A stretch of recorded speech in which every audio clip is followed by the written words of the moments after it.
ఇచ్చిన వాగ్దానాలు నిలబెట్టుకోలేని దౌర్భాగ్య స్థితిలో కూటమి ప్రభుత్వం ఉందని గుంటూరు జిల్లా వైఎస్ఆర్సీపీ అధ్యక్షులు మాజీ మంత్రి అంబటి రాంబాబు అన్నారు. చంద్రబాబు మోదీతో కలిస్తే తప్ప గెలవలేని పవన్ కళ్యాణ్ జగన్ గారి మీద మాట్లాడుతున్నాడని విమర్శించారు. కూటమి గెలుపు మున్నాలు ముచ్చటే అంటూ ఎద్దేవా చేశారు.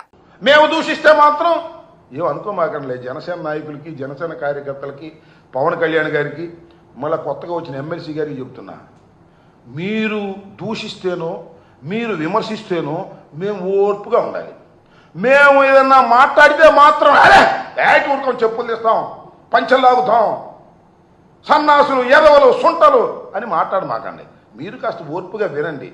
మీరు రాబోయే కాలంలో ఏ రకమైన దుస్థితికి మీరు చేరబోతున్నారో నేను చాలా స్పష్టంగా చెప్పదలుచుకున్నా.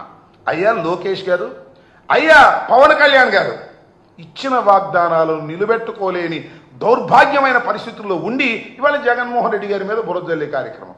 ఎస్, జగన్మోహన్ రెడ్డి గారు అన్నారు, అన్నమాట వాస్తవం. ఇంకోటి ఎవరు చెప్తున్నా, పవన్ కళ్యాణ్ గారికి, నారా చంద్రబాబు నాయుడు గారికి, లోకేష్ గారికి, అదేవిధంగా ఎవరు మనోహర్ గారికి చెప్తున్నా, ఓటమి ఎరుగని ధీరుడు మా రాజశేఖర రెడ్డి గారి కుమారుడు జగన్మోహన్ రెడ్డి అని మనం చేస్తున్నా.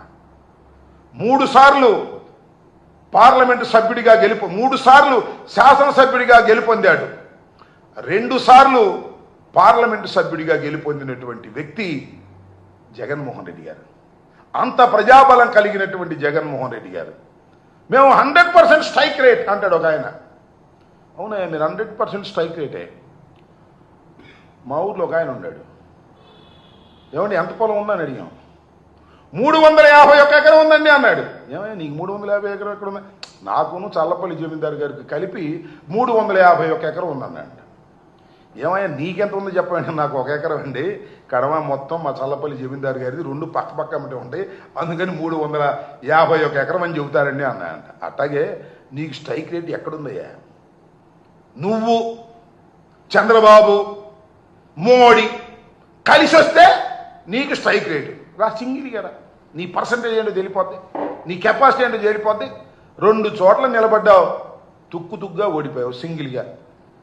అంతకుముందు మీ అన్న 18 సీట్లు వచ్చినాయి. మీరు జగన్మోహన్ రెడ్డి గారి గురించి మాట్లాడేటటువంటి ధైర్యం మీరు చేస్తున్నారు. మా దురదృష్టం. ఈ ప్రజాస్వామ్య దేశంలో మీకు అవకాశం వచ్చింది, 4 కలిసి వచ్చారు, మా మీదకి వచ్చారు, సింగిల్గా మేము వచ్చాము. మీ కూటమి గెలిచింది. 3 నాళ్ల ముచ్చట. కూటమి అనేకమైన వాగ్దానాలు చేసి ఏ వాగ్దానాన్ని నిలబెట్టుకోలేని దౌర్భాగ్య పరిస్థితికి నెట్టబడుతుంది. సంవత్సరం కూడా కాలేదు, 9 మాసాలకి ఇంత వ్యతిరేకత తెచ్చుకున్నటువంటి ప్రభుత్వాలు ఈ రాష్ట్రంలో లేవు, ఈ దేశంలో లేవు. అసలు 9 మాసాలకి ఇలా అయితే 2 సంవత్సరాలు ఆగండి అయ్యా. జనం ఏ రకంగా మిమ్మల్ని ఉమ్ము పెట్టి ఊస్తారో, ఒక్క హామీని కూడా నిలబెట్టుకోలేకపోతున్నారు. పరిపూర్ణంగా కేటాయిస్తారు, ఎగ్గొడతారు, కేటాయిస్తారు, ఎగ్గొడతారు. మీరు వచ్చి ఇవాళ ఈ రకమైనటువంటి మాటలు లోకేష్ గారు, పవన్ కళ్యాణ్ గారు, సరే పవన్ కళ్యాణ్ గారు ఏం మాట్లాడలేదు అనుకోండి, పవన్ కళ్యాణ్ గారి తరఫున మాట్లాడి